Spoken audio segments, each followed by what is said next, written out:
ए इंसान, जीवन के मकसद को तू पहचान। तू खुदा की इबादत के लिए है, तेरे लिए है सारा जहान। जी मेरा सवाल ये है कि इस्लाम धर्म में कुरान मजीद की सच्चाई क्या है और कुरान नाम का मतलब क्या है, आसान तरीके से समझाएं। कुरान मजीद यानी कुरान अरबी भाषा का शब्द है जिसका मतलब है पढ़ना।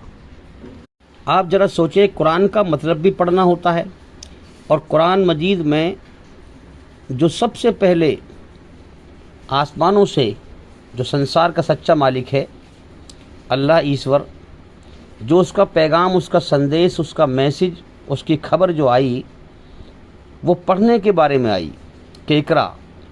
दुनिया के हर इंसान से उसने ये कहा है कि पढ़ो मेरे बंदे और बंदी, यानी मेरे पैदा किए हुए इंसान मर्द और औरत, यानी कि पढ़ो इस कुरान में मेरी मर्जी। मैंने तुम्हें जीवन क्यों दिया है, यानी जीवन उस जिसने दिया है, जीवन दाता, वो कह रहा है इस बात को कि पढ़ो इस कुरान में मेरी मर्जी। मैंने तुम्हारे जीवन की शुरुआत क्यों कराई है, तुम्हें जीवन क्यों दिया है। अगर तुमने सब कुछ पढ़ लिया, मेरी मर्जी ना पढ़ी, तो तुम्हारा जीवन नाकाम है। और अगर तुमने मेरा जीवन पढ़ लिया, मुझे राज़ी कर लिया है, तो तुम्हारा जीवन कामयाब है। तो मेरे भाइयों, ये जीवन जो है इंसान का एक परीक्षा है। इस दुनिया में जो भी इंसान आ रहा है वो इम्तिहान देने के लिए, टेस्ट देने के लिए, पेपर देने के लिए, परीक्षा देने के लिए आ रहा है। जैसे बच्चों के पेपर होते हैं, घंटे 2 घंटे का समय होता है पेपरों का, इसी प्रकार से इम्तिहान का समय वो ईश्वर अल्लाह इंसान को इस दुनिया में देकर भेजता है। तो अल्लाह ईश्वर इम्तिहान का, जीवन का समय देकर भेजता है और हर इंसान के अंदर अपनी एक ही रचना को रचकर भेजता है। अच्छाई पे चल या बुराई पे चल, यानी उसने जीवन दे दिया है, खिला भी रहा है, पिला भी रहा है। ज़मीन व आसमान में जो कुछ है सब उसी का है। तो लिहाजा इंसान के पास 2 रास्ते हैं फिर, या तो उस मालिक को पहचाने और उसका एहसान माने कि उसने मुझे जीवन दिया, उसका शुक्र अदा करे और फिर उसकी रचना के आधार पर सच्चाई पर चलकर अमन शांति हासिल करे, उसे राज़ी करे, है ना। और दूसरा रास्ता ये है कि उसको भूल जाए, अपनी पैदाइश को भूल जाए, हकीकत को भूल जाए और मालिक होने का इनकार कर दे, मेरा कोई मालिक ही नहीं है, बिना मालिक की आज़ाद समझकर सारा जीवन जिए, ईश्वर की नाशुक्री करे, उसकी नेमतें खाए पिए, कोई उसे एहसान ना माने, उसकी नाशुक्री करे। तो चाहे जीवन ईश्वर का इनकार करके बिता दे या ईश्वर का एहसान मान के बिता दे, या ईश्वर को राज़ी कर ले या नाराज़ कर ले। ये 2 रास्ते हैं। अगर राज़ी करेगा, उसे राज़ी करके जाएगा, तो मरने के बाद इसका अंजाम स्वर्ग है जो ईश्वर का इनाम है, जन्नत है। और इनकार करके जाएगा, उससे दुश्मनी निभा के जाएगा, उसी ने पैदा किया, वो खिला रहा है, वो पिला रहा है, उसी के सामने अकड़ा, उसके सच्चाई को कबूल ना किया, सच को कबूल ना किया है, और दुनिया में मनमानी से जीवन गुजारता रहा इनकार करके, दुश्मनी निभाई उससे। तो मेरे भाई, दुश्मनी का अंजाम है नरक की आग। मौत के बाद इंसान दुनिया में किसी भी तरह का कर्म कर ले, इन 2 कर्मों से बाहर नहीं जा सकता। या तो वो अल्लाह का एहसान मानने वाला होगा, शुक्र अदा करने वाला होगा, संसार के सच्चे मालिक का, अपने बनाने वाले सच्चे मालिक का, या फिर इनकार करने वाला होगा, उसकी नाशुक्री करने वाला होगा, उससे दुश्मनी करने वाला होगा। यही 2 रास्ते हैं भाई, तीसरा रास्ता कोई नहीं है। तो इन 2 रास्तों के 2 अंजाम तैयार हैं। आप देख लें कि ईश्वर जो है लाखों बच्चों को रोज़ पैदा करता है, इसी रचना को रच के भेजता है और जीवन का समय देता है और इम्तिहान लेकर, मौत देकर आत्मा को उठा लेता है। तो यहाँ तक आपको बात समझ में आ गई होगी कि जीवन इम्तिहान है, इम्तिहान चल रहा है हमारा। तो अब कुरान का मतलब भी पढ़ना है और कुरान का पहला संदेश भी पढ़ने के बारे में आया। और हकीकत है मेरे भाइयों, ये जीवन धोखा है। सच को कबूल कर लें, सच पे गौर कर लें कि ज़िंदगी के ख़त्म होने का अगले पल का भरोसा नहीं, ये सच है। जब ज़िंदगी ख़त्म तो दुनिया भी ख़त्म। तो लिहाजा सच को मानें, सच की पहचान करें, सच पर गौर करें। तो कुरान मजीद ईश्वरी रचना के आधार पर सच्चाई पर चलने वाले के लिए कामयाबी की राह बताता है और हमें भी दिखाई दे रहा है। सच में ईश्वर सुकून पैदा कर देता है, उससे हमें शांति मिलती है। झूठ से हम बेचैन होते हैं, उसमें नाकामी है। अकल भी इस बात को कह रही है भाई। तो कुरान मजीद इंसान को सच्चाई के होश में लाता है, कामयाबी की राह दिखाता है, कामयाबी का रास्ता बताता है। आप जिसने इंसान को बनाया है उसने इंसान के अंदर अपनी रचना को रचा है। हकीकत पर गौर करके इंसान की रचना से संसार के सच्चे मालिक अल्लाह ईश्वर की मर्जी को पहचानो। खुद अपने अंदर गौर करो रचना पर कि अल्लाह ताला ने, ईश्वर ने इंसान की रचना में अकड़ना भी रखा है कि इंसान उस मालिक को इनकार करके और उसके सामने अकड़ जाए, सच को कबूल ना करे, उसकी नाशुक्री करे। तो इंसान की रचना में अकड़ना भी है और झुकना भी है। तो इस माध्यम से जीवन के दो रास्ते हो गए। चाहे इंसान अल्लाह ईश्वर का, अपने सच्चे बनाने वाले मालिक का इनकार करके, अकड़ कर और उसकी नाशुक्री करके, दुश्मनी निभाकर नरक में चला जाए, या उसको मालिक मानकर, उसका एहसान मानकर उसकी भक्ति करे, उसका शुक्र अदा करके, उसको राजी करके स्वर्ग में चला जाए। इस दुनिया में ज़्यादातर झूठ का प्रोपगंडा है। इस दुनिया में सब हमेशा जीने की चाहत में, हाँ, इस दुनिया के अंदर सब हमेशा जीने की चाहत में घूम रहे हैं, सब हमेशा जीने की चाहत में रह रहे हैं, और मरने का किसी को भी होश नहीं है कि मरना भी है, हाँ। तो मेरे भाइयों, यही तो जन्नत की इच्छा है और क्या है। यही तो स्वर्ग की इच्छा है कि इंसान जीने की चाहत में मौत की हकीकत को भी भूल जाए, दुनिया को छोड़ने को भी भूल जाए कि मौत पर दुनिया छूट जाएगी और मौत कभी भी आ सकती है। तो मेरे भाइयों, डरो उस अल्लाह से जिसने जीवन दिया है, फिर मौत देकर अपनी तरफ लौटाएगा आत्मा को, फिर इस जीवन का हिसाब लेगा और फिर अपनी बनाई हुई रचना के आधार पर अच्छे को अच्छा बदला देगा और बुरे को बुरा बदला देगा। ये रचना उसने रची ही इसलिए है ताकि वो अच्छे को अच्छा बदला दे और बुरे को बुरा बदला दे। तो मेरे भाइयों, उसने हमें दुनिया में इम्तिहान लेने के लिए भेजा है। हमारे शरीर के अंदर ताकत सब उसी की है, बस हमें मन की मर्जी का बादशाह बना दिया है। जो हम इरादा करेंगे वही फैसला करेगा वो, हैं। तो हम भी और हमारे कर्म भी अल्लाह की पैदा की हुई मखलूक है। कर्म करने में इरादा हमारा होता है और ताकत अल्लाह की होती है। तो भाई जल्दी जल्दी सच को समझ लो। जीवन का समय बहुत थोड़ा सा लेके आए हैं दुनिया में, फिर यहाँ से जाना है दुनिया छोड़ करके हमेशा के लिए। जीवन की रफ्तार बहुत तेज़ है। अगर सच को जल्दी ना समझा, लापरवाही की, जीवन के मकसद को जल्दी ना समझा, लापरवाही की, तो जीवन की परीक्षा में हमेशा के लिए फेल हो जाएंगे और मरने के बाद नरक के अंदर तबाह कर दिए जाएंगे, बर्बाद कर दिए जाएंगे। इसलिए सच को जल्दी समझें ताकि जल्दी से जल्दी शैतान के धोखे से बचकर, दुनिया के धोखे से बचकर इस जीवन की परीक्षा में पास हो सकें और इस दुनिया के बदले में बेहतरीन स्वर्ग का जीवन पा सकें। और भाई मैं बार बार कहता हूं कि हमारे चैनल के अंदर जाकर के एक एक करके सभी वीडियो देखें और सुनें ताकि जल्दी से जल्दी अंधकार से निकलकर रोशनी में आएँ। और भाई अगर आप वीडियो देख रहे हैं तो भाई आप वीडियो को लाइक किया करें। हम चैनल से कोई पैसा नहीं कमाते, मगर हमें एक विश्वास होगा, हमें खुशी पैदा होगी कि आप वीडियो लाइक कर रहे हैं, तो इसका मतलब वीडियो आपको पसंद है और आप उससे फ़ायदा उठा रहे हैं। लाइक करेंगे तो हमें ये बात मालूम हो जाएगी, हमें खुशी पैदा होगी। और अगर आप हमारे चैनल पर नए हैं तो चैनल को सब्सक्राइब करें, घंटी दबाएं, ताकि हमें ये मालूम पड़े कि भाई इतने लोग हमारी अच्छी बातों को सुन रहे हैं, जीवन के सही मकसद को जान रहे हैं, अंधेरे से निकल कर रोशनी में आ रहे हैं। तो हमारी हिम्मत और हौसला और बढ़ जाएगा। फिर हम आपको और बेहतरीन वीडियो भेजेंगे ताकि आप सच को समझें। अब आइए आगे बात हम शुरू करते हैं। सबसे पहले ये समझ लें कि धरती पर जितने इंसान हैं सबका मालिक एक है, और ज़मीन और आसमान में जो भी कुछ है सब उसी एक मालिक का है, उसी एक मालिक की संपत्ति है। तो लिहाजा उसी मालिक का ये कुरान है। कुरान सिर्फ मुसलमानों के लिए नहीं है, सारी पृथ्वी पर जितने इंसान हैं उन सब के लिए है। मगर इस कुरान के ज़्यादातर मानने वालों ने, जो मुसलमान कहलाते हैं, उन्होंने कुरान अपने लिए ही समझ लिया है और ठीक तरह से कुरान का हक अदा नहीं किया है। मैं सबकी बात नहीं कर रहा, ज़्यादातर लोगों ने कुरान को बिना समझे पढ़ते हैं, ना कुरान के सच पर चलते हैं समझकर, और ना इसको दुनिया में फैलाते हैं। इसका नतीजा ये है कि सारी दुनिया में मुसलमान जलील हो रहे हैं। जैसा कि मैंने कहा, जीवन इंसान का इम्तिहान है। तो जैसे सारे इंसान इस धरती पर ईश्वर अल्लाह के सूरज से फ़ायदा उठा रहे हैं, चाँद से फ़ायदा उठा रहे हैं, दिन और रात से फ़ायदा उठा रहे हैं। इसी प्रकार कुरान भी उसकी किताब है। इस किताब से फ़ायदा उठाएं, इसको समझें। कुरान ईश्वरी रचना जो इंसान के अंदर रची हुई है, इंसानियत, अच्छाई में सुकून, बुराई से बेचैनी, घबराहट, इस रचना के आधार पर सत्य पर चलाने का, पूरी तरह झूठ से बचाने का एक तरीका है, एक कानून है।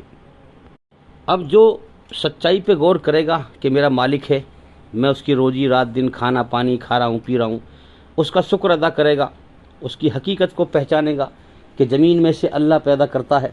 ज़मीन में इतनी ताकत नहीं है कि चीज़ों को अलग अलग रंग दे दे, खट्टी मीठी नमकीन चीज़ें अलग अलग आकार दे दे। ज़मीन में इतनी ताकत नहीं है। सच पर गौर करे कि इस कायनात का एक मालिक है, वही इस कायनात को चला रहा है। उसने मुझे बिना मकसद के, बिना मतलब के पैदा नहीं किया है, बिना मकसद के जीवन नहीं दिया है। तो सारी चीज़ें उसी की हैं जो हम दुनिया में इस्तेमाल कर रहे हैं। तो इंसान एहसान माने, अपने मालिक की खोज करे, और कुरान के माध्यम से इंसान अपने मालिक को जो है जीवन का सही मकसद पालेगा, मालिक को पालेगा, और मौत के बाद की ज़िंदगी में नरक की आग से बच जाएगा और स्वर्ग में चला जाएगा। तो कुरान मजीद किसी खास जाति या क्षेत्र के लिए नहीं, बल्कि पूरी दुनिया के इंसानों के लिए अवतरित हुआ है। हाँ, उतरा है आसमान पर से। उसका संबोधन, उसका ऐलान पूरी दुनिया के मानव जाति से है। इसके बारे में सूरा अल फुरकान सूरा नंबर 25 में आयत नंबर 1 से पढ़ें आप। इसका जवाब दिया गया है, बहुत ही बरकत वाला है वह जिसने यह फुरकान का मतलब है कसौटी, सच और झूठ को छांटने वाली चीज़, यह कसौटी अपने बंदे पर, अपने पैदा किए हुए इंसान, अपने बंदे मोहम्मद सल्लल्लाहु अलैहि वसल्लम पर अवतरित किया, ताकि सारे जहान वालों के लिए, आगे ना बात, सारे जहान वालों के लिए सावधान कर देने वाला हो। वह जो ज़मीन और आसमान के राज्य का स्वामी है, मालिक है, सब कुछ उसी का है, जिसने किसी को बेटा नहीं बनाया है, जिसके साथ राज्य में कोई साझी नहीं है, जिसने हर चीज़ को पैदा किया, फिर उसका एक अंदाज़ा ठहराया। लोगों ने उसे छोड़कर ऐसे पूज्य बना लिए हैं जो किसी चीज़ को भी पैदा नहीं कर सकते, बल्कि खुद पैदा किए जाते हैं, जो खुद अपने लिए भी किसी लाभ हानि का अधिकार नहीं रखते हैं, जो न मार सकते हैं, न जिंदा कर रख सकते हैं, न मरे हुए को फिर उठा सकते हैं, जो मर जाए उसको उठा नहीं सकते। तो मेरे भाइयों, ये संसार का सच्चा मालिक है जो इस बात को इस कुरान में बोल रहा है। इसी तरह से कुरान ने बार बार कहा कि ईश्वर ने मेरे लाने वाले पैगंबर को सारे जहान का पैगंबर बनाकर भेजा है। सूरा नंबर 34 आयत नंबर 28 में पढ़ें आप। कुरान मजीद के इन कथनों का सही अर्थ यह होता है कि वह सारे इंसानों के लिए सच्ची राह दिखाने वाला बनाकर भेजा गया है, इंसानों के लिए मार्गदर्शन के लिए अवतरित हुआ है, उतरा है आसमान पर से, ताकि लोग सच्चा रास्ता पाएं ईश्वर का। तो कुरान हर पहलू से एक मुकम्मल कंप्लीट हिदायतनामा और पूर्ण मार्गदर्शन है।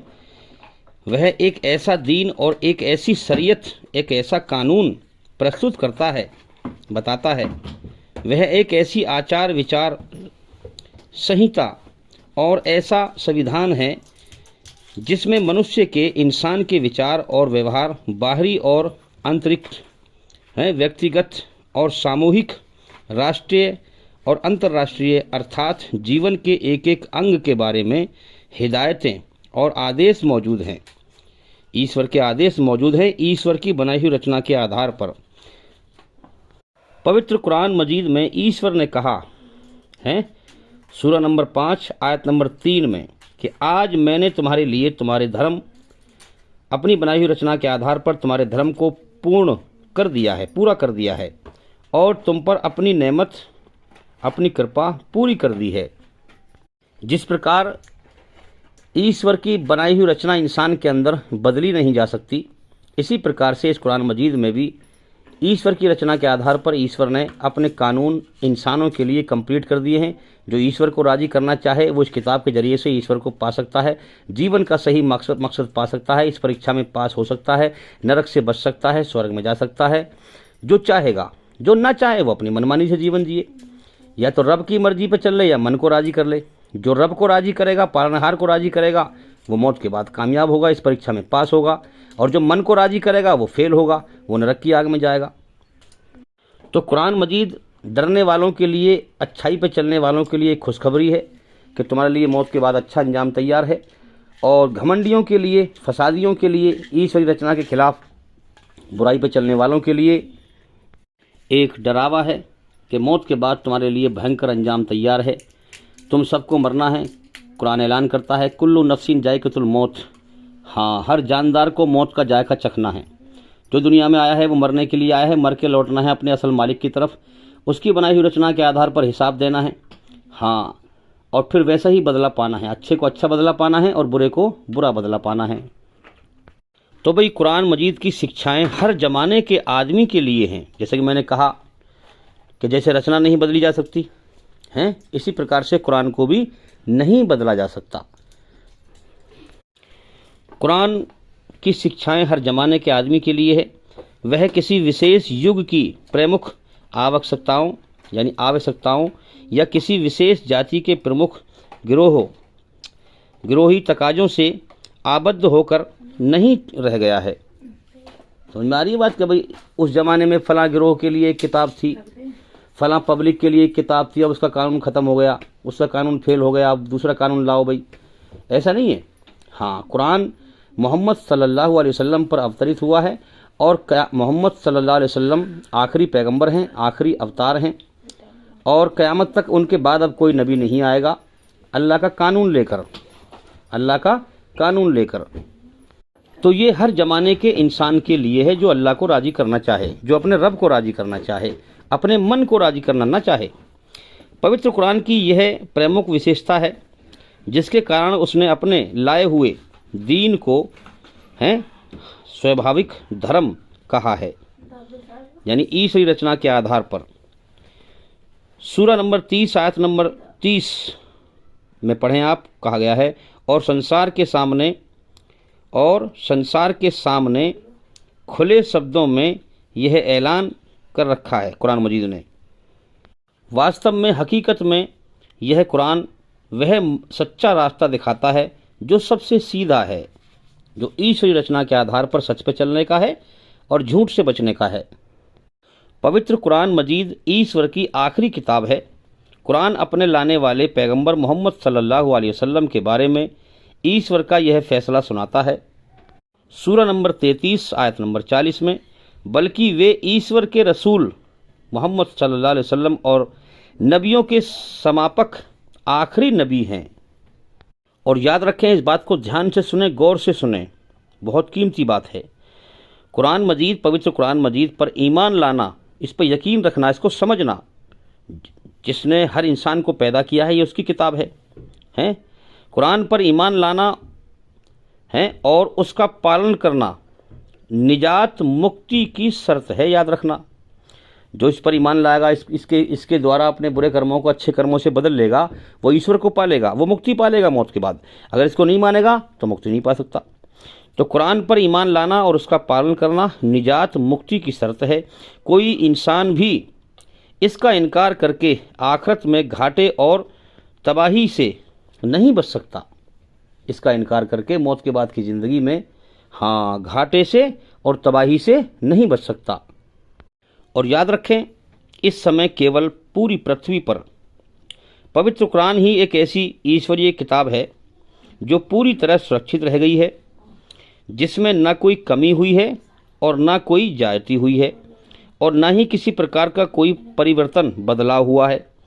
वह जिस भाषा में, जिन शब्दों में, जिन वाक्यों में और जिस क्रम के साथ ईश्वर के पास से अवतरित हुई थी, ज्यों की त्यों उसी रूप में मौजूद है। और ऐसा ईश्वर के विशेष प्रबंध के कारण हुआ है, जिसका उसने अपनी इस किताब कुरान के अंदर ही ऐलान कर रखा है भाई। हाँ, सूरा नंबर 15 आयत नंबर 9, यह अनुसरण कुरान निश्चित ही हमने अवतरित किया है, ईश्वर कह रहा है, और हम स्वयं इसकी रक्षा करेंगे, रक्षक हैं। तो जिस प्रकार रचना में बदलाव नहीं आ सकता मेरे भाइयों, इसी प्रकार ईश्वर ने इसको भी सुरक्षित कर दिया है कि इसमें भी कोई इंसान बदलाव नहीं कर सकता है। इससे पहले जो किताब आई थी उनमें बदलाव हो चुका है, लेकिन ईश्वर की मर्जी है, उसने इसमें पूरे कानून दे दिए। वो क़यामत तक के लिए कोई नबी ना भेजे, और रचना नहीं बदल के आती माँ के पेट से, उसी प्रकार से ईश्वर इसकी रक्षा करता है। इसमें कोई मिलावट कर नहीं सकता। जो रब को राज़ी करना चाहेगा उसके लिए रास्ता इसके अंदर है, जो नरक से बचना चाहेगा, और जो मन को राज़ी करना चाहेगा वो पढ़ेगा ही नहीं इसको, वो उस पर यकीन नहीं करेगा, मौत के बाद तबाह हो जाएगा। तो मेरे भाइयों, पवित्र कुरान मजीद की इस प्रमुख विशेषता का एक पहलू यह भी है कि यह जिस भाषा में उतरा है वह एक जीवित भाषा है। पवित्र कुरान के अनुसार ईश्वर का भेजा हुआ धर्म शुरू से एक ही रहा है। अलबत्ता लोगों ने इसमें अपनी मर्जी और स्वार्थ के लिए परिवर्तन कर डाले, यानी जो पैगंबर आए उन पर जो पहली किताबें आईं उनमें अपने स्वार्थ के कारण जो है मिलावट कर डाली। अब अन्य धर्म ग्रंथों की असली शिक्षाएं भी केवल पवित्र कुरान से ही मालूम हो सकती हैं, क्योंकि उनमें मिलावट हो चुकी है। कुरान में मिलावट नहीं है। कुरान रचना के आधार पर एक सच और झूठ को, अच्छा भाई क्या सबूत है इस बात का? कुरान का एक नाम है फुरकान, सच और झूठ को नाप तोल कर बताने वाली चीज़, चेक करने वाली चीज़। तो इसी बेस पर कहा जा रहा है कि जो पिछली किताबें हैं ना उनमें मिलावट हो चुकी है। कुरान खुद कह रहा है, क्योंकि हम तो जो है 50-60 साल की ज़िंदगी है हमारी, दुनिया में आते हैं मर जाते हैं, और ईश्वर इस दुनिया को चला रहा है बहुत समय से, तो ईश्वर को सही बात पता है। तो वो ईश्वर कह रहा है कि हमारी बनाई हुई रचना के आधार पर जो हमने कानून भेजे थे पहले, इस कुरान से पहले, उनमें मिलावट हो चुकी है। उनमें लोगों ने अपने स्वार्थ के लिए मिलावट कर दी। अब इस कुरान से ही पता चल सकता है उन किताबों में जो और धर्मों की किताबें हैं कि उनमें क्या सही है और क्या गलत है। अब आप पढ़ें सूरा नंबर 5 आयत नंबर 48, और हमने तुम्हारी ओर यह किताब हक सच के साथ उतारी है, जो इस किताब की पुष्टि करती है, जो उस किताब की पुष्टि करती है जो इससे पहले से मौजूद हैं, और इसकी मोहमिन रक्षक है। क्या मतलब हुआ इस बात का कि इस किताब की रक्षक है? मतलब ये हुआ कि जो पहले पैगंबर आए थे वो पैगंबर सारे मोहम्मद सल्लल्लाहु अलैहि वसल्लम के बारे में उनकी भविष्यवाणी बताते रहे कि आखिरी पैगंबर आएगा। जैसे कि आप वेद पढ़ेंगे, वेदों में कहा गया है, वेदा हमेतम पुरुषम महांतमादित्य वर्णन। क्या मतलब है इसका? जो हिंदू धर्म में पैगंबर आया है वो ये कह रहा है कि मैं उस महान ऋषि को जानता हूँ जो आखिरी अंतिम संदेश था, आखिरी पैगंबर होगा, जो अंधकार को परास्त कर देगा और दुनिया में रोशनी को फैला देगा। तो जो किताबें इस कुरान से पहले आसमान से हकीकत में आईं, जो आसमानी किताब हैं, वाकई में इंसान की गढ़ी हुई बनाई हुई किताब नहीं है। आसमानी किताब की पहचान क्या है भाई? जो ईश्वरी रचना के आधार पर पूरी तरह झूठ से बचाकर सच पे चलाती हो, वो है आसमानी किताब, जिसके अंदर ईश्वर का उसकी रचना के आधार पर पूरी तरह से धार्मिक कानून हो, जो इंसान अपनी आत्मा को बुराई गंदगी से पवित्र कर सके। तो जो पहली किताब है वो इस कुरान की रक्षक हैं, क्योंकि वो बताती हुई आ रही हैं पहले से ही कि पैगंबर आएगा, आखिरी पैगंबर आएगा, उस पर अल्लाह का कानून आएगा, किताब आएगी। ये सारी बातें जो हैं आप हमारी वीडियो देखें, उसमें हमने मोहम्मद सल्लल्लाहु अलैहि वसल्लम की भविष्यवाणी बताई है जो कि हिंदू धर्म के अंदर मौजूद हैं। और आप जो हैं इसके बारे में जो है डॉक्टर जाकिर नायक साहब की वीडियो देखें, जिसमें उन्होंने जब सभी धर्मों के अंदर मोहम्मद सल्लल्लाहु अलैहि वसल्लम की भविष्यवाणी, जो बड़े बड़े धर्म हैं, वो बताई है और दलील देकर, हवाला देकर उन्होंने बताई है। अब मैंने यहाँ पर एक शब्द बोला मुहेमिन, इसका अर्थ क्या है? इसका अर्थ है निगरां और रक्षक। पवित्र कुरान पिछली किताबों का निगरां और रक्षक है, अर्थात उनके मूल संदेश पर मिलावटों और परिवर्तनों के जो पर्दे डाल दिए गए हैं उन्हें कुरान हटा देता है और इस प्रकार उनकी मूल शिक्षाओं का निर्धारण कर देता है।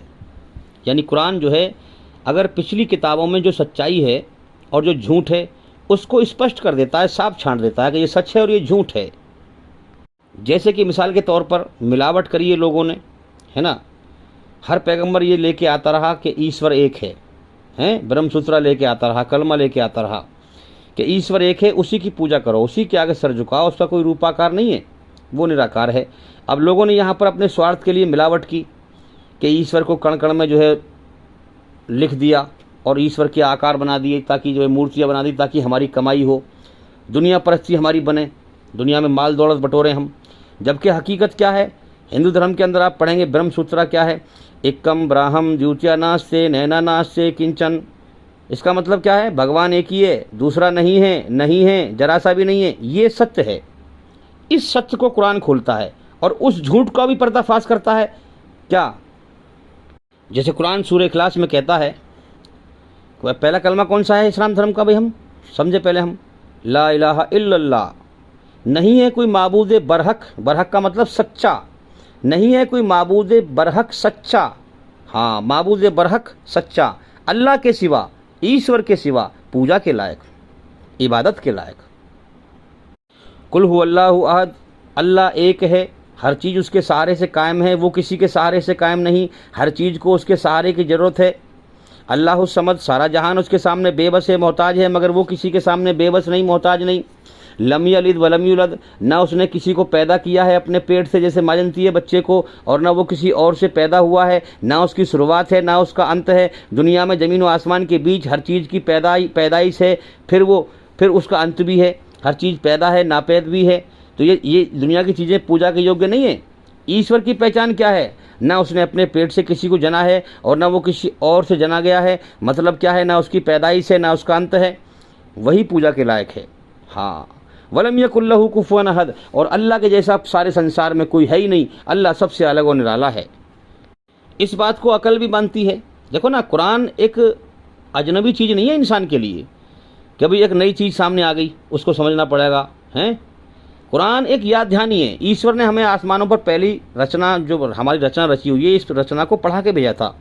इस रचना की याद दहानी कराता है कुरान। जब इंसान दिल से गौर करेगा तो इस कुरान से याद दहानी आ जाएगी और सच को समझ जाएगा। अब ये मैंने बताइए आपको ईश्वर की पहचान, अगर इसी से मिलती जुलती पहचान आपको किसी भी धर्म में मिलती है तो वो सच्चाई उसमें सुरक्षित है ना, उसमें मिलावट ना हुई है। और ईश्वर की पहचान और मोहम्मद सल्लल्लाहु अलैहि वसल्लम की भविष्यवाणी बड़े बड़े धर्मों के अंदर सुरक्षित रह गई है। अल्लाह ने उसमें मिलावट ना होने दी, बाकी लोगों ने और चीज़ों में मिलावट कर दी है। जैसे कि आप पढ़ लें वेदों में, एकम एविदित्यम, वह ईश्वर एक ही है बगैर किसी दूसरे के। ये उसी के बारे में कहा जा रहा है जिसके बारे में कुरान में कहा जा रहा है कि ना हर चीज़ ईश्वर के सहारे से कायम है, मगर वो किसी के सहारे से कायम नहीं है। ना तस्य प्रतिमा अस्ति, उस खुदा उस भगवान का कोई रूप नहीं है, कोई अक्ष नहीं है, कोई स्टैचू नहीं है, कोई मूर्ति नहीं है, कोई स्कल्पचर नहीं है, कोई फोटो नहीं है, कोई पेंटिंग नहीं है, उसका कोई रूपाकार नहीं है। यह वही बात हो गई, वलम यकुल लहू कुफुवन अहद, इस ज़मीन व आसमान के बीच अल्लाह के जैसा कुछ नहीं है, अल्लाह सबसे अलग और निराला है। यही बात ये मंत्रा कह रहा है, ना तस्य प्रतिमा अस्ति, उस खुदा उस भगवान का कोई रूप नहीं है, ज़मीन व आसमान के बीच में उस जैसी कोई चीज़ नहीं है, वो सबसे अलग और निराला है। ये बात सत्य है। तो कुरान इस प्रकार से, अच्छा और बातें भी मिलावट कर रखी हैं लोगों ने कि भाई मूर्ति पूजा करो, ईश्वर की प्रतिमा उसका रूप आकार बनाओ। प्रतिमा में सब चीज़ आ जाती हैं भाई, हैं, प्रतिमा जो आकार वाली चीज़ है, तो उसका रूप आकार बनाओ। तो इन्होंने अपने स्वार्थ के लिए किया ताकि हम धर्म के नाम पर हम कमाई कर सकें, लोगों को ठग सकें, क्योंकि अल्लाह के संबंध में लोग इतनी गौर करते नहीं हैं। दुनिया पर ध्यान रहता है, अल्लाह की तरफ ध्यान रहता नहीं, तो उन्हें ठगना आसान होता है फिर। तो अब हम जो है ईश्वरी रचना जो हमारे अंदर है, उसके अंदर हमारे ईश्वर की पहचान है, तो कुरान उसी की याद दहानी कराता है, तो हमारा दिल फ़ौरन पहचान लेगा कि हाँ यार, यही सही ईश्वर की पहचान है कि वो एक है, सब उसके सामने बेबस हैं, और ना उसकी शुरुआत है ना उसका अंत है, और उस जैसा कोई नहीं है भाई। इस कायनात में देखें हम, बिल्कुल यही चीज़ स्पष्ट है, यही कुदरत उस मालिक की छाई हुई है। तो इंसान ऐसे पहचान कर लेता है सच की, और झूठ की पहचान भी ऐसे कर लेता है कि भाई जिसमें लिखा हुआ है किताब में मिलावट कर रखी है कि ईश्वर की जो है प्रतिमा बनाओ, उसका रूप आकार बनाओ, ईश्वर कण कण में है। आप देखें बहुत से पंडित कहते हैं कि ईश्वर जो है नाली के अंदर भी है, नाउज़ुबिल्लाह, और जो है गंदगी चीज़ों नाली के अंदर, जो लेटरिन के अंदर कीड़े पड़ते हैं उसके अंदर भी है, नाउज़ुबिल्लाह, सूअर के अंदर भी है। बताइए क्यों सोच है इंसान की? आप खुद सोच लेंगे कि यार ये बात गलत है, आपका दिल खुद गवाही दे देगा कि ये बात गलत है। अगर आप सच्चे हैं और सच्चाई को पसंद करते हैं और अपने रब को राजी करना चाहते हैं तो आप सच को समझ लेंगे। दूसरा हम देखें कि इंसानी अकल बिगड़ी हुई है, कुछ सही कहता है कुछ गलत कहता है। यही माहौल दुनिया के अंदर है ना। अब हमारा जो बनाने वाला है उसका जो कानून है वो पूरी तरह सच है और वो खुद भी सच है। तो इस कुरान मजीद में पूरी, इसमें कोई बेमेल बात नहीं है, कभी सही कभी गलत, कभी झूठ कभी सच, ऐसा नहीं है इसके अंदर। ये तो पूरी तरह सच्चाई की राह बताता है और पूरी तरह से बुराई से कैसे बचना है ये बताता है। तो इस कुरान का मानने वाला भी अगर कुरान के माध्यम से चलेगा तो उसकी अकल बिगड़ी हुई नहीं होगी, वो पूरी तरह तुम्हें सच्चाई पर चलने का और पूरी तरह बुराई से बचने का तुम्हें रास्ता बताएगा। धर्मगुरु जो होगा ये पहचान होगी उसकी कि सच्चा रास्ता बता रहा है। और जो गलत धर्मगुरु होगा वो कुछ बातें सही करेगा कुछ गलत करेगा, मिलावट होगी उसकी बातों में। तो आपका जो दिल दिमाग है वो कहेगा यार अभी तो इस बात को कह रहा था, अभी इस बात को कहने लगा, तो आपका दिल दिमाग उसे कबूल नहीं करेगा। अगर आप सच्चे हैं, अगर आपको ईश्वर की जरूरत ही नहीं तो फिर आप भटकते रहेंगे, गुमराह होंगे, पता ही नहीं होगा आपको क्या कह रहा है क्या नहीं कह रहा, बस आपको तो रस्म अदा करनी है, बस खाली सच्चाई की तहकीक नहीं करेंगे, फिर आप गुमराही होकर मर जाएंगे। और गुमराही का ठिकाना मौत के बाद नरक की आग है। इसलिए कि जिसने आपको जीवन दिया आपने उसके बारे में लापरवाही करी, उसने सारी उम्र खिलाया पिलाया, आपने उसी को ना पहचाना, उसी के सही ज्ञान को ना समझा, गुमराह लोगों के पीछे चलते रहे आप। तो वो गुमराह भी, जो गुमराह करने वाले धर्मगुरु थे वो भी नरक में जाएंगे और जो गुमराह हुए थे वो भी जाएंगे। कुरान में जिक्र है इस चीज़ का कि जब गिरोह के गिरोह पब्लिक के नरक की आग में डाले जाएंगे तो छोटे लोग कहेंगे बड़े लोगों के लिए कि अल्लाह ये हमारे धर्मगुरु थे, ये हमारे पीर थे, ये हमारे पंडित थे, ये हमारे पोप थे, ये हमारे पादरी थे, हम तो आँख मीच के इनके पीछे चलते रहे, हमें क्या मालूम हमें भटका रहे हैं ये, हमें भटका रहे हैं ये। और हमारे सामने तेरा सच्चा पैगाम आया तेरे इस्लाम का, हमने इनके चक्कर में ठुकरा दिया, तो इनको पकड़ इनको दुगनी सजा दे। अल्लाह फरमाएगा हाँ क्या मैंने तुम्हें अकल नहीं दी थी, क्या मैंने तुम्हें समझ नहीं दी थी, सब कुछ मैंने ही दिया। दुनिया में हर चीज़ की पहचान करी, केला ठंडा होता है आग गर्म होती है, हर चीज़ का ध्यान करा, और जिसने सब कुछ दिया उसी की पहचान न करी हैं। तुम्हें पता नहीं है तुम सबको दुगनी सजा मिलेगी। तुम्हारे बड़े जो पीर तो तुम्हारे गुरु बने हुए थे और उनको भी और तुम्हें भी, तुम सबको दुगनी सजा मिलेगी। तो मेरे भाइयों अगर यहाँ लापरवाही करके नरक में चले गए हमेशा के लिए तो काय की जो है क्या ज़िंदगी है, बेकार है, काय की अक्लमंदी है, बेकार है। इसलिए सच और झूठ की तहकीक करें, सच को समझें।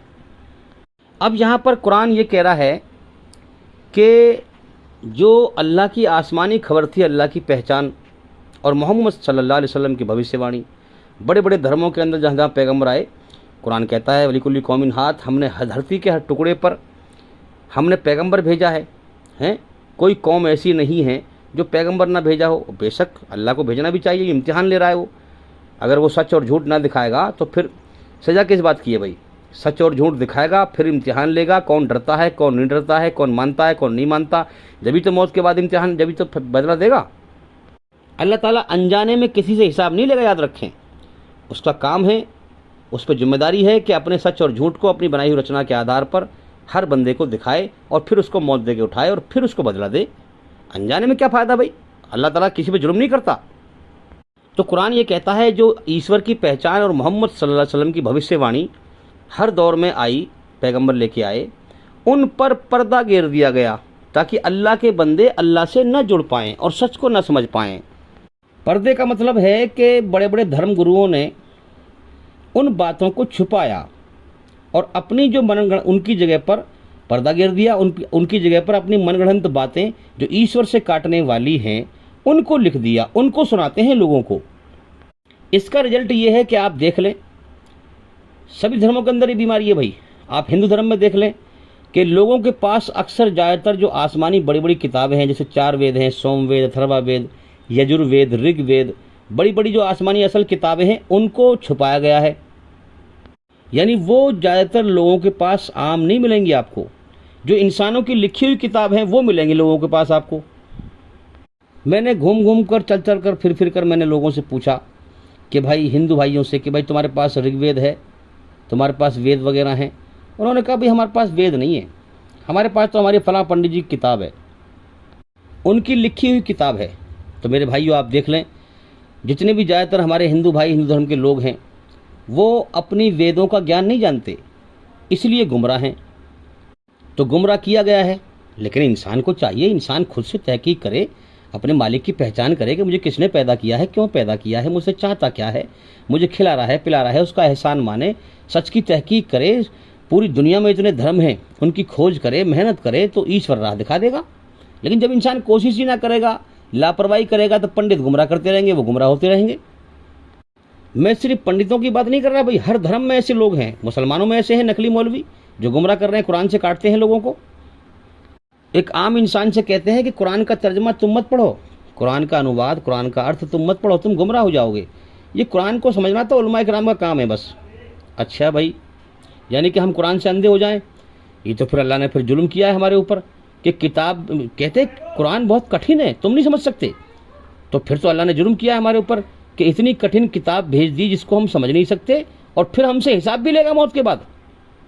इसका जवाब भी कुरान में दिया गया है। संसार का सच्चा मालिक कहता है कि हमने इस किताब को सबसे ज़्यादा आसान कर दिया है, कोई है इसको समझने वाला?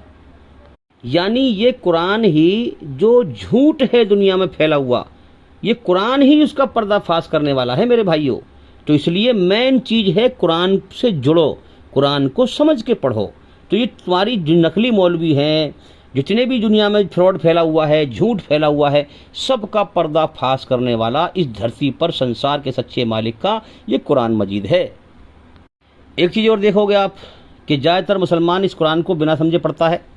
अगर समझ के पढ़ता है तो फिर जैसे जमात में जा रहे हैं, फ़ज़ाइल अमाल है, वो किताबें समझ के पढ़ता है। तो ये भी शैतान ने काटा है इस कुरान से। अब ये मुसलमान जिस रास्ते पर चल रहे हैं, फ़िरक़ों में बटे हुए हैं, इन्हें अपने आप पर कन्फ्यूजन भी तो नहीं है, वहम भी तो नहीं है कहीं यार हम गलत तो ना हो, हम दुनिया में जलील हो रहे हैं, क्यों हो रहे हैं? इंसान कुछ तो गौर करे कि हम जलील क्यों हो रहे हैं दुनिया में, कुछ गलती तो ना हो रही हमसे। गलती यही हो रही है कि तुमने कुरान को पीठ पीछे फेंक दिया है, तुम कुरान को समझते नहीं, तुम कुरान को समझकर ज़िंदगी बदलते नहीं। कुरान ही वो किताब है जो गलतियों से पवित्र है। बाकी इसके अलावा जो भी इंसान की लिखी हुई किताबें हैं उनमें गलतियाँ मिल सकती हैं और होती हैं मेरे भाइयों। हाँ, हमारी आत्मा को बुराई की गंदगी से शुद्ध वही किताब कर सकती है जो खुद बुराइयों से शुद्ध हो। तो मैं अगर मुसलमानों से पूछूंगा कि भाई पूरी पृथ्वी पर बुराइयों से शुद्ध कौन सी किताब है, तो ये कहेंगे कुरान है। तो फिर कुरान को समझ के क्यों नहीं पढ़ते भाई तुम? इसको समझकर अपनी ज़िंदगी क्यों नहीं बदलते तुम? इस बात को नहीं मानेंगे। हाँ, और किताबें पढ़ेंगे समझ करके बहुत सारी, और कुरान समझने के लिए कहेंगे तो लड़ेंगे फिर। तो जाहिर सी बात है कि तुम खुद गलत रास्ते पर चल रहे हो, तुम मुजरिम हो अल्लाह के, इसलिए तुम दुनिया में जलील हो रहे हो। ये तो अल्लाह की नगद सज़ा है इस दुनिया में, और मौत के बाद फिर दर्दनाक सज़ा है अल्लाह की आखिरत में, मौत के बाद की ज़िंदगी में मनमानी करने की और रब की मर्जी पर ना आने की।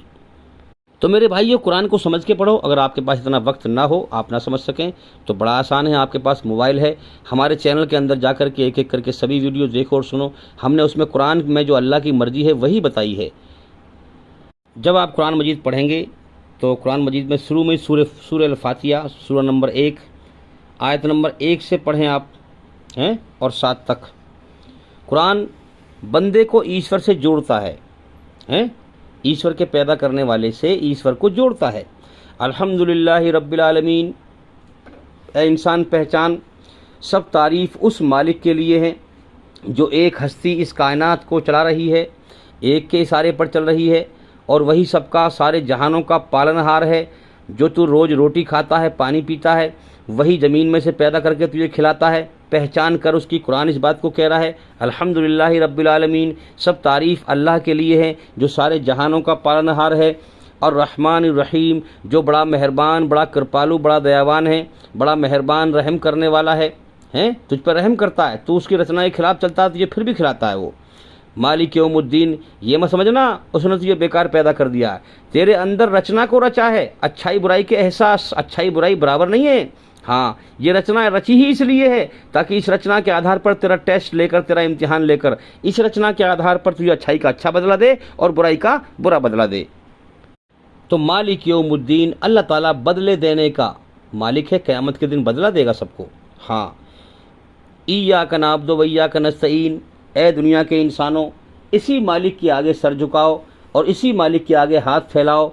यही तुम्हारी मनोकामनाएं पूरी करता है, यही तुम्हारे दुखों को दूर करता है, यही तुम्हारी तकलीफ़ों को दूर करता है, यही तुम्हारी जो है इच्छाओं को पूरी करता है, यही तुम्हारी हाजतों को पूरी करता है, यही तुम्हारी ज़रूरतों को पूरी करता है। इस रब के सिवा एक दाना तुम्हें कोई खिला नहीं सकता, इस रब के सिवा एक कण के बराबर दुख दूर तुम्हारे कोई कर नहीं सकता। इसी रब ने तुम्हें जीवन के सांस दिए हैं, यही रब तुमसे मौत के बाद हिसाब लेगा, यही रब तुम्हें स्वर्ग में डालेगा अगर अच्छे कर्म करके मरोगे, यही रब तुम्हें नरक में डालेगा अगर बुरे कर्म करके मरोगे। कोई इसका साझेदार नहीं, कोई इसका पार्टनर नहीं, इसके साथ किसी को शरीक न ठहराओ। तुम्हें उसके पैदा करने का मकसद ये है कि मेरे ही सामने सर झुका और मेरे ही आगे हाथ फैला, मुझे पहचान, मुझे पहचान। तो मेरे भाइयों, जिस मकसद के लिए पैदा किया है, अगर तुमने उसको ना पहचाना, उसी के सामने सर ना झुकाया, उसके सामने हाथ ना फैलाए, उसका हक उसको ना दिया, तो तुमने जीवन का मकसद मार दिया। और फिर जब मार दिया तो तुम नरक के भोगी बन जाओगे। हाँ, याद रखें, ये कोई हंसी खेल नहीं है कि तुमने ईश्वर के साथ तुम किसी को शरीक कर रहे हो तो कोई हर्ज नहीं है साहब। अरे तुझे पैदा ही इसलिए किया कि तू शरीक ना कर, तू शरीक ना कर। इस्लाम में जो इस्लाम कबूल करता है इंसान, उसका मतलब ये है कि एक ईश्वरवाद को कबूल कर, सच को कबूल कर, तौहीद को कबूल कर, शिर्क से बच, ईश्वर का पार्टनर न बना।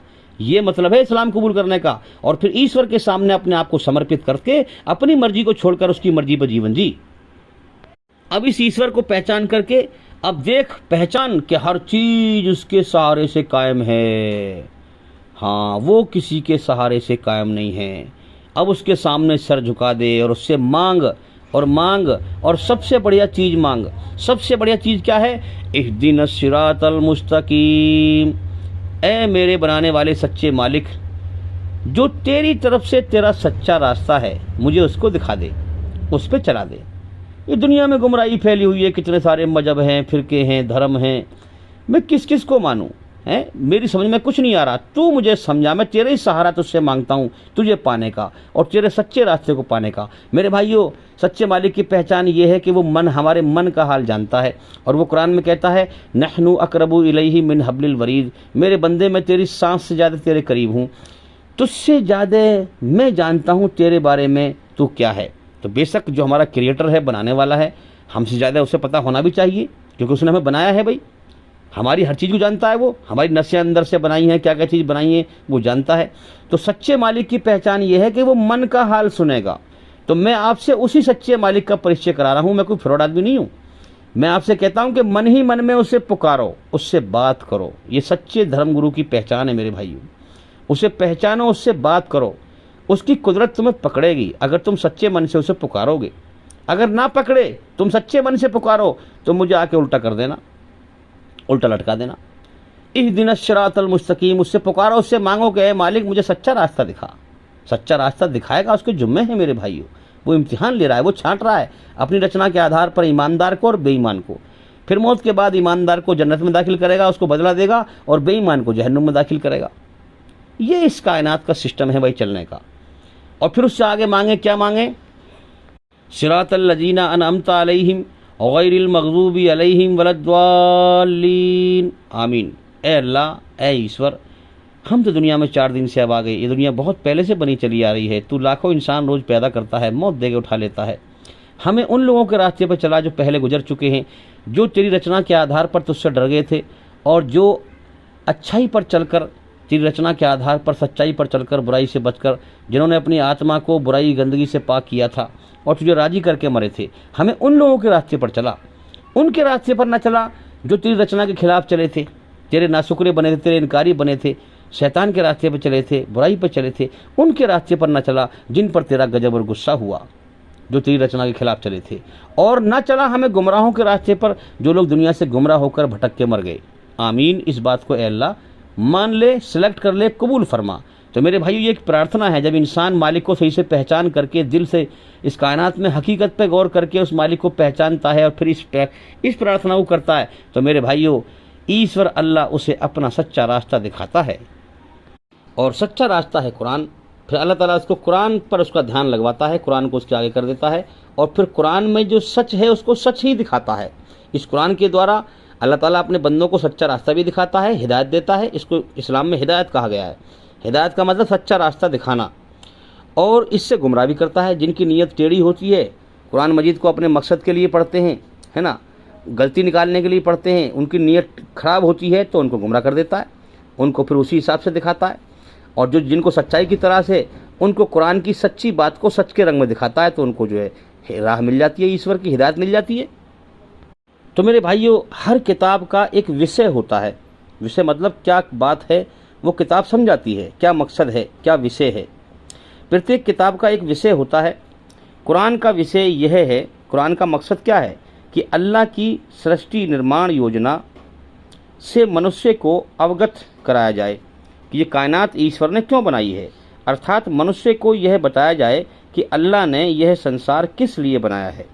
बताया जाए उसे कि यह संसार तुम्हारे इम्तिहान लेने के लिए बनाया गया है, तुम्हारे अंदर रचना को रचा गया है, ईमानदार और बेईमान को छांट रहा है, फिर मौत के बाद बदला देगा। मनुष्य को धरती पर बसाने का उद्देश्य क्या है, ये मकसद है कुरान का। मृत्यु से पहले के जीवन काल में मनुष्य से क्या वंचित है, क्या चाहा जा रहा है, और मृत्यु के बाद के जीवन काल में मनुष्य के साथ क्या घटित होने वाला है, उसे बदला मिलने वाला है, ये कुरान बताता है। मनुष्य एक अमर रचना है। इंसान की जो आत्मा है ये मरती नहीं है, अमर रचना है। उसकी जीवन यात्रा मृत्यु के बाद भी जारी रहती है, यानी कि कहते इंतकाल। इस दुनिया से अल्लाह ताला आत्मा को निकाल लेता है और दूसरे जहान में पहुंचा देता है। फिर यहाँ पर ईश्वरी रचना के आधार पर जैसे कर्म करके मरा है वहाँ पर उसके साथ वैसा ही बर्तावा होता है। तो याद रखें, कुरान इस संपूर्ण जीवन यात्रा के लिए एक मार्गदर्शन किताब की हैसियत रखता है। एक रास्ता, एक रोशनी की हैसियत रखता है। मनुष्य को इस वास्तविकता से अवगत करना यही कुरान का उद्देश्य है और यही कुरान की वार्ता का विषय है। तो अल्लाह ताला ने, ईश्वर ने मनुष्य को एक अमर रचना की हैसियत से पैदा किया। फिर उसके जीवन काल को दो भागों में बांट दिया। उसका बहुत थोड़ा भाग मृत्यु से पहले के समय में रखा है और उसका अधिक बड़ा भाग मृत्यु के बाद के जीवन काल में रख दिया है।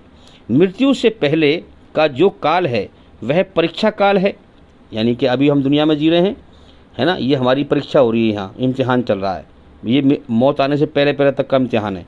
मौत आई तो फिर ये इम्तिहान का समय ख़त्म, तो परीक्षा काल है। और मृत्यु के बाद का जो काल है वह परीक्षा फल के अनुसार अच्छा या बुरा परिणाम पाने का काल है। फिर मौत के बाद जो जीवन शुरू होगा, इस कर्मों का वहाँ पर बदला मिलेगा। कुरान जीवन की इसी वास्तविकता के लिए एक परिचयात्मक पुस्तक की हैसियत रखता है। तो भाई, कुरान एक दृष्टि से उपकार करने वाले की ओर से पुरस्कार का अनुसरण है। अल्लाह ने मनुष्य को विशेष गुणों के साथ पैदा किया, फिर उसको पृथ्वी जैसे ग्रह पर बसाया जहां मनुष्य के लिए प्रत्येक किस्म का लाइफ सपोर्ट सिस्टम उपलब्ध है। कुरान का उद्देश्य यह है कि मनुष्य प्रकृति के इन पुरस्कारों से लाभ वंचित होते हुए उपकार करने वाले को याद रखे। यानी जो मालिक जिसकी तुम चीज़ें बरत रहे हो दुनिया में, ज़मीन व आसमान के बीच में सब उसी का है, सब उसी की संपत्ति है, तुम उससे फ़ायदा उठा रहे हो, तो उसके उपकारों को याद रखो और उसका शुक्र अदा करो। वह पुरस्कारों के रचयिता पर आस्था रखे। इंसान को चाहिए कि जिसकी नेमतें खा पी रहा है उसको याद रखे, उसका शुक्र अदा करे, उसको राज़ी करे, उसका एहसान माने, उसे मालिक माने। पुरस्कारों का उपभोग करते हुए उपकारक को मानना और उसके तकाजों को पूरा करना, यही सदैव रहने वाली जन्नत का सर्टिफिकेट है। याद रखें, जो इंसान इस दुनिया में रहते हुए जो इस दुनिया का मालिक है, जो उसकी चीज़ें हैं, उसकी मर्जी से इस्तेमाल करके उसे राज़ी करके जाएगा, यह स्वर्ग का सर्टिफिकेट है भाई। और पुरस्कारों का उपभोग करते हुए उपकारक को भूल जाना, यानी जो एहसान कर रहा है मालिक, उसको भूल जाना मनुष्य को, इंसान को नरक का, जहन्नुम का भागी बना देता है। मतलब उसका एहसान ना मानना, वो ज़मीन में से पैदा करके रोज़ी खिला रहा है, जीवन दिया है, जीवन की शुरुआत कराई है, उसको मालिक ना मानना, उसकी नाशुक्री करके मरना नरक का भोगी इंसान को बना देता है। कुरान मजीद हकीकत में इसी सबसे बड़ी हकीकत वास्तविकता का अनुसरण करता है, बताता है। आप कुरान को पढ़ें, तो आप उसमें बार बार इस तरह के वर्णन पाएंगे कि यह अल्लाह की उतारी हुई वाणी है। प्रत्यक्ष रूप से यह एक साधारण सी बात है, परंतु जब इसको तुलनात्मक रूप से देखा जाए तो पता चलेगा कि यह अत्यंत असाधारण बात है। संसार में बहुत सी किताबें हैं जिनके संबंध में लोगों का विश्वास है कि वह आसमानी किताब हैं, परंतु कुरान के अतिरिक्त किसी भी पवित्र धर्म ग्रंथ में आपको यह लिखा हुआ नहीं मिलेगा कि यह अल्लाह की वाणी है। इस तरह का वर्णन विशेष रूप से मात्र कुरान में पाया जाता है। कुरान में इस तरह वर्णन का होना इसके पाठक को एक प्रारंभिक बिंदु देता है। वह कुरान का अध्ययन एक विशेष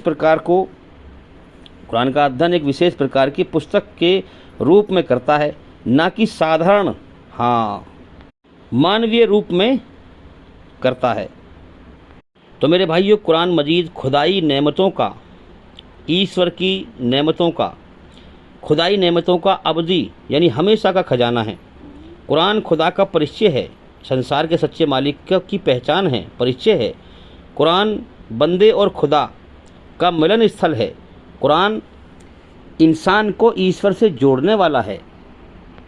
धर्म का मतलब ही ये होता है कि ईश्वर की रचना के आधार पर जो ईश्वर से जोड़े, बुराई से बचाए, सच्चाई पर चलाए, ये धर्म है। और जो ईश्वरी रचना के खिलाफ बुराई पर चलाए, सच्चाई से काटे, है ना, वो अधर्म है, जो ईश्वर से काटे। तो भी मैंने जो है कुछ बातें पढ़ के बयान करी हैं। अगर आपको समझ में ना आई हो तो दोबारा सुन लें, दोबारा समझ लें, और समझ में ना आए तो कमेंट करके बताएं, इंशाअल्लाह हम समझाएंगे।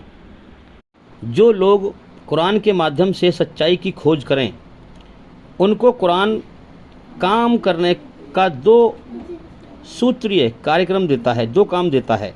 ख़ास तौर पर अपने जीवन में, नंबर 1, अपने जीवन में अल्लाह के मार्गदर्शन का पूर्ण रूप से आज्ञा पालन। पहला काम तो ये हो गया कि खुद वो सच्चाई पर चले, बुराई से बचे। पहला काम तो ये हो गया, ईश्वरी रचना के आधार पर पूरी तरह बुराई से बचे और पूरी तरह अच्छाई पर चले। और दूसरा क्या है? दूसरे मनुष्य को इस आसमानी मार्गदर्शन से अवगत कराना है। आसमानी मार्गदर्शन के आज्ञा पालन का प्रारंभ बोध अथवा आसमानी वास्तविकता की खोज से होता है। एक व्यक्ति जब कुरान के माध्यम से सच्चाई की खोज करता है तो उसके अंदर एक मानसिक क्रांति, इनकलाब पैदा होता है। उसकी सोच बदल जाती है। दुनिया का धोखा उस पर खुल जाता है। दुनिया मौत का घर है, दुखों का घर है, बीमारियों का घर है। तो कुरान 2 काम देता है कि एक तो सच पे चल और सच को दुनिया में फैला। अल्लाह के बंदों को अल्लाह से जोड़। यहाँ सब शैतान का शिकार हैं। तो इंसान की ज़िंदगी में इनकलाब पैदा होता है, उसकी सोच बदल जाती है, उसके चाहने और ना चाहने के मानक बदल जाते हैं। यानी वो अपनी सोच को अब अल्लाह के सामने अपने मन को समर्पित कर देता है, फिर अल्लाह की मर्जी पे चलता है वो। उसका जीवन अंदर से बाहर तक एक नए दिव्य नक्शों में ढल जाता है। उसकी ज़िंदगी में इनकलाब आ जाता है, उसे एक नया जन्म मिलता है। अल्लाह ताला के बोझ की यह अभिव्यक्त जिन रूपों से होती है, उसको जिक्र, गुणगान और इबादत, उपासना और उत्तम व्यवहार और ईर्ष्य परायण जीवन जैसे शब्दों में प्रस्तुत किया गया है। भाई, सच्चाई की खोज कोई मैकेनिकल खोज नहीं है। याद रखें, किसी मैकेनिकल की खोज कर रहे हैं आप, अगर सच्चाई खोज कर रहे हैं तो सच्चाई की खोज कोई मैकेनिकल खोज नहीं है। सच्चाई की खोज जीवन की वास्तविकता की खोज है, जीवन की हकीकत जानने की खोज है। यानी जो ईश्वरी रचना के आधार पर सच्चाई की खोज करता है, वो अपने जीवन की हकीकत जानने की खोज करता है। कोई खैरात मशीन का काम सीखने की खोज कर रहा है तो वो खैरात मशीन का काम सीखेगा, कोई मशीनरी का काम सीखेगा। लेकिन सच की खोज करना क्या मकसद है? जीवन की हकीकत की खोज करना कि जीवन क्यों मिला है, ये मतलब है। और जिस इंसान को जीवन की हकीकत का बोध हो जाए, वह स्वयं अपनी प्रकृति के बल पर एक नया मनुष्य बन जाता है। समझ में आ रही है बात? जिस इंसान को अपने जीवन की हकीकत की पहचान हो जाए तो वह इंसान एक नया इंसान बन जाता है। सच्चाई की खोज किसी इंसान के लिए एक जन्म के बाद दूसरा जन्म लेना है, याद रखें।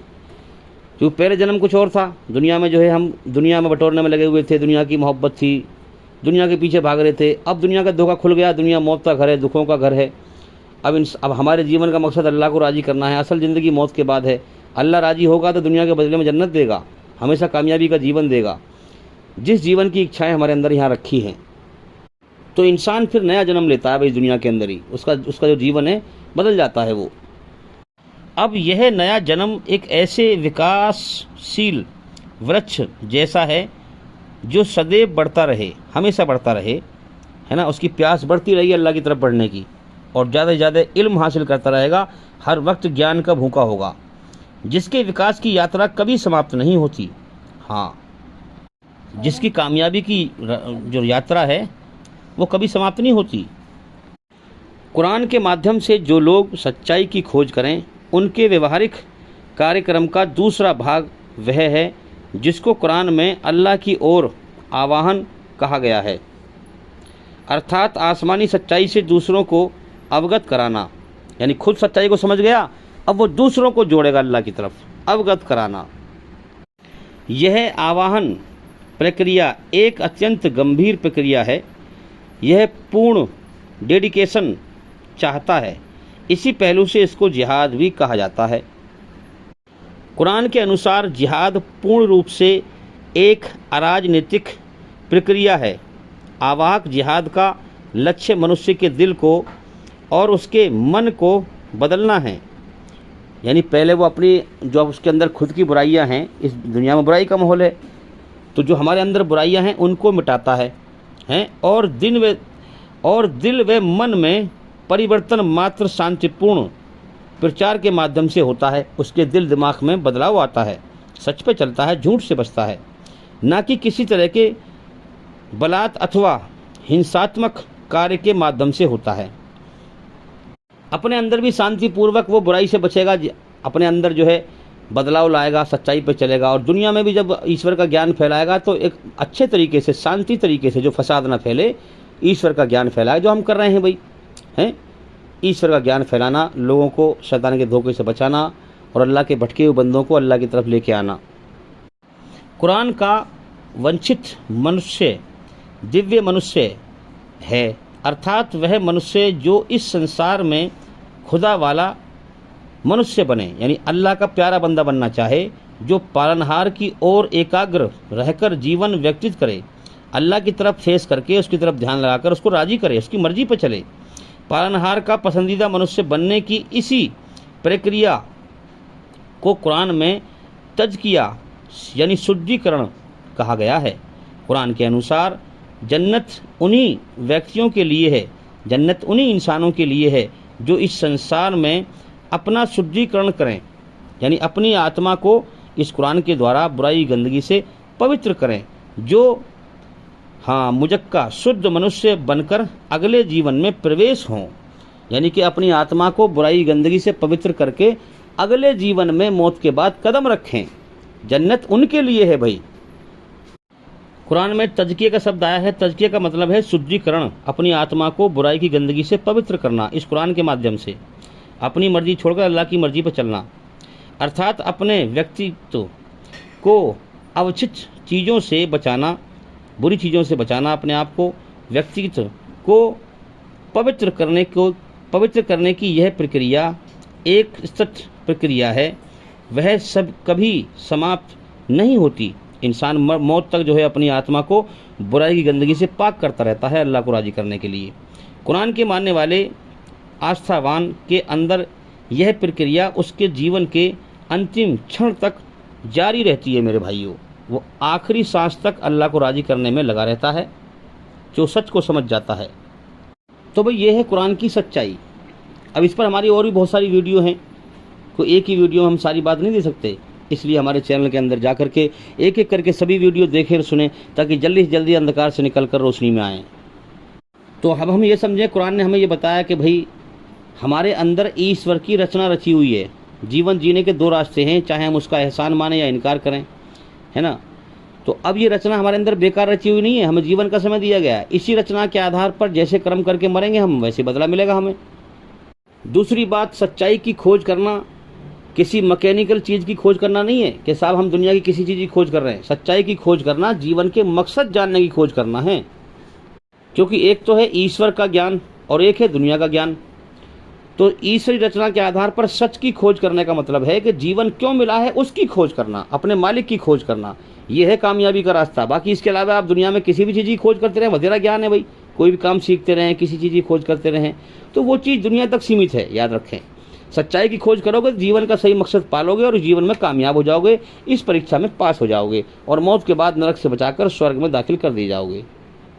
और दूसरा ये है कि जब सच्चाई की खोज करोगे तो तुम्हें मालूम होगा कि हम अपनी मर्जी से अपनी आत्मा को बुराई की गंदगी से पाक नहीं कर सकते, और मरने के बाद वही कामयाब होगा जिसने अपनी आत्मा को, अपनी बुराई को, अपनी रूह को, अपने शरीर को बुराई गंदगी से पाक करके मरा। तो लिहाजा हम क्या करें, हम ईश्वर की मर्जी पर चलकर उससे माफ़ी मांगें और अपनी आत्मा को बुराई गंदगी से पाक करके मरें, तभी हमें कामयाबी मिलेगी।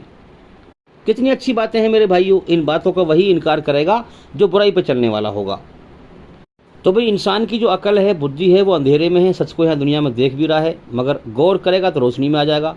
इसलिए एक बार में वीडियो समझ में ना आए दोबारा देखें भाई, हैं, ताकि जल्दी से जल्दी अकल हमारी रोशनी में आए। तो दोबारा सुने, दोबारा सुनेंगे तो और बात समझ में आएगी, तिबारा सुनेंगे और बढ़िया समझ में आएगी, चौथा के सुनेंगे और बढ़िया समझ में आएगी। इसलिए जब तक तुम्हारी अकल रोशनी में ना आ जाए, आप बार बार सुने बात को। तो इस दुनिया में कोई चीज़ अपने आप पैदा नहीं हुई भाई, अल्लाह ने पैदा की है। इसलिए हम देखें कि ये जीवन अल्लाह ने दिया है, और फिर इंसान जवान होता है, फिर शादी होती है ना। शादी होने के बाद पति पत्नी के अंदर अल्लाह ताला इतनी ज़बरदस्त मोहब्बत डाल देता है। सेक्स की जिनसी ख्वाहिश बहुत ज़बरदस्त डाली है आपस में एक दूसरे से, और इंसान जो है फिर वो उसका जोड़ा बनता है, फिर वो दुनिया में दौड़ लगाता है, फिर बच्चे होते हैं, बच्चों के लिए रात दिन भागता है, दौड़ लगाता है, मेहनत करता है। जिनसी ख्वाहिश बहुत ज़बरदस्त रख दी है मेरे भाइयों, यहाँ तक कि इंसान इसी दौड़ में जो है अल्लाह को भूल जाता है, जीवन का समय पूरा कर लेता है। अल्लाह ताला ने पति पत्नी में बहुत ज़बरदस्त सेक्स की जिनसी ख्वाहिश रख दी है, संभोग की, हम स्त्री की। फिर बच्चों से मोहब्बत, मियाँ बीवी से मोहब्बत, पति पत्नी से मोहब्बत, बच्चों से मोहब्बत। इसी खेल में इंसान पिस जाता है, सच पे गौर नहीं कर पाता है। बीवी बच्चों के चक्कर में इंसान कुत्ता बन जाता है, रात दिन मेहनत, न हराम देखे न हलाल देखे, दुनिया को सब कुछ समझता है, अल्लाह की तरफ गौर नहीं करता। अरे मेरे भाई, अल्लाह ने बीवी बच्चे दिए हैं, ये मोहब्बत डाली है इसलिए ताकि तू सच पे गौर करे। ये तेरे बीवी बच्चे फितना है, तेरे लिए जो है नुकसानदायक हैं अगर तू इनके लिए हराम रोजी कमा के लाता है। तो फरिश्ते भी हैं अल्लाह के, फरिश्तों का ना बीवी है ना बच्चे हैं, ना खाते ना पीते, अल्लाह की इबादत करते रहते हैं। हमें बीवी बच्चे दिए, हमें काम दिया है। अगर हम इस दुनिया में इन बीवी बच्चों में रहते हुए अल्लाह को पहचानते हैं, उसे राज़ी करते हैं, तो मेरे भाइयों तो हमारा मर्तबा फरिश्तों से भी ऊंचा बढ़ जाएगा।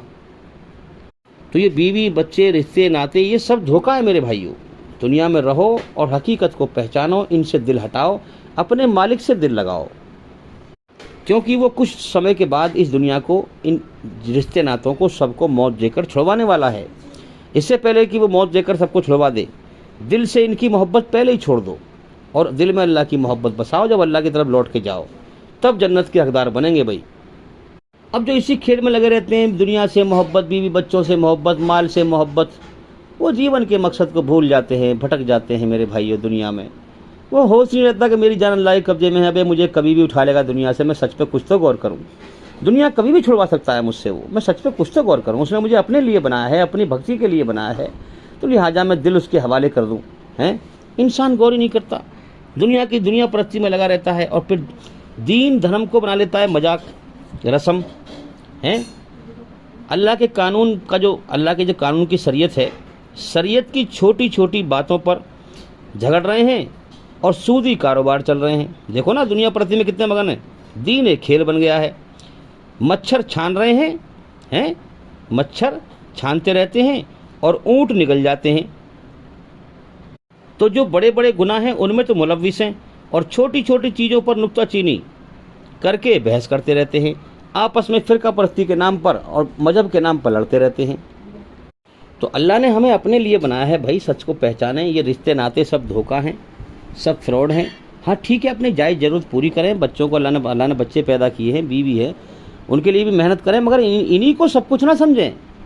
नाव को रहना तो पानी में ही है, मगर नाव पानी में डूब ना जाए। हमें रहना दुनिया में ही है, दुनिया के बगैर हमारा गुजारा नहीं है। अल्लाह ने पेट लगाया है, भूख लगेगी तो उसके लिए कमाना पड़ेगा, पेट भरना पड़ेगा, है ना। तो दुनिया में रहें, मगर दुनिया में दिल ना लगाएं। ये दुनिया कभी भी छूट सकती है, मौत कभी भी आ सकती है, तो लिहाजा धोखे से दिल ना लगाएं। अल्लाह से दिल लगाएं जो हकीकत वाला हमारा मालिक है और जो हमें मौत के बाद अपनी तरफ लौटाने वाला है। उसने हमें अपनी भक्ति के लिए बनाया है, और भक्ति ये है भाई, उसकी इबादत ये है कि दिल उसके हवाले कर दो, उसकी मोहब्बत को हासिल कर लो मौत से पहले पहले। और मौत कभी भी आ सकती है, इसमें लापरवाही मत करो। इस हर वक्त अभी से लग जाओ तैयारी करने के लिए। मौत की कोई उम्र नहीं होती, मौत का कोई समय नहीं है भाई। ये दुनिया के रिश्ते नाते सब धोखा है। क्या दलील है कि मौत पे सब छूट जाएंगे भाई? इसलिए धोखा है, मौत कभी भी आ सकती है, तो लापरवाही ना करें। ये नहीं कि कल कर लेंगे, परसों नहीं, अभी लग जाओ करने के लिए, अल्लाह को राजी करने के लिए। ऐ इंसान छोड़ दे दुनिया का मेला, जाएगा तू यहाँ से अकेला। तो भाई याद रखें, जो इस कुरान के माध्यम से अपने बुरे कर्मों को अच्छे कर्मों से बदल ले और अपनी आत्मा और शरीर को, अपनी रूह और शरीर को बुराई की गंदगी से पाक करके और मौत के बाद की ज़िंदगी में कदम रखे, जन्नत स्वर्ग ऐसे ही लोगों के लिए है। तो भाई ये दुनिया धोखा है। जन्नत की इच्छाएं हमारे अंदर रखी हैं उस ईश्वर ने, अल्लाह ने। हम मरना नहीं चाहते, यहाँ मौत देगा क्योंकि इम्तिहान ले रहा है। हम दुख नहीं चाहते, हमेशा के सुख चाहते हैं, मगर यहाँ दुखों में घिरता है क्योंकि इम्तिहान ले रहा है ना। हम हमेशा की जवानी चाहते हैं, सेहत चाहते हैं, बीमारी नहीं चाहते, है ना। तो ये चाहना, ये हमारी जो चाहत है, ये जन्नत की चाहत है। और वो जन्नत आसमानों के ऊपर है, जिसकी चाहतें हमारे अंदर यहाँ रखी हैं। अब चूँकि यहाँ इम्तिहान लिया है, इसलिए सुख दिखाकर दुख लगा दिए पीछे, ज़िंदगी दिखाकर मौत लगा दी, ताकि इंसान इस ज़िंदगी की हकीकत पर गौर करे। ये दुनिया धोखा है, समझौता करे अपने आप से, अपने आप को समझाए, इससे दिल ना लगाए। जो मौत कभी भी आ सकती हो, दुनिया कभी भी आकर छुड़वा सकती हो, उस दुनिया से क्या दिल लगाना। दफ़ा करो जिस दुनिया को छोड़ ही जाना, उसमें दिल क्या लगाना। दफ़ा करो जिस दुनिया को छोड़ ही जाना, उसमें जान क्या लगाना। हाँ, अपनी जायज़ ज़रूरतें पूरी करो, अल्लाह से हर वक्त डरो, क्योंकि हमारी जान उसके कब्जे में है, कभी भी वो दुनिया छुड़वा सकता है। यहाँ जन्नत की चाहतें पूरी करने की दौड़ ना लगाएं। हाँ, यहाँ अपनी चाहतों को कुचल दें, जायज़ ज़रूरत पूरी करें भाई, बस खाली अल्लाह को राज़ी करने की चाहत बनाएं, उसकी मर्ज़ी पर चलें, उसकी मोहब्बत को हासिल कर लें, दुनिया से दिल हटा दें, अल्लाह से दिल लगा लें। और उसके बाद फिर जो हमारी चाहतें, जो इस दुनिया के बदले में अल्लाह ताला हमें जन्नत देगा, जिसमें हमारी हर चाहत पूरी करेगा जो हमारे अंदर जन्नत की हैं। तो मेरे भाइयों, मैं उम्मीद करता हूँ कि सवाल का जवाब हो गया, और भाई इंशाअल्लाह अल्लाह ने चाहा अगर ज़िंदगी रही तो फिर मुलाकात होगी। अस्सलामु अलैकुम वरहमतुल्लाहि वबरकातुहू। आप सभी सुनने वालों पर अल्लाह ताला की सलामती हो, ईश्वर की कृपा हो, दया हो।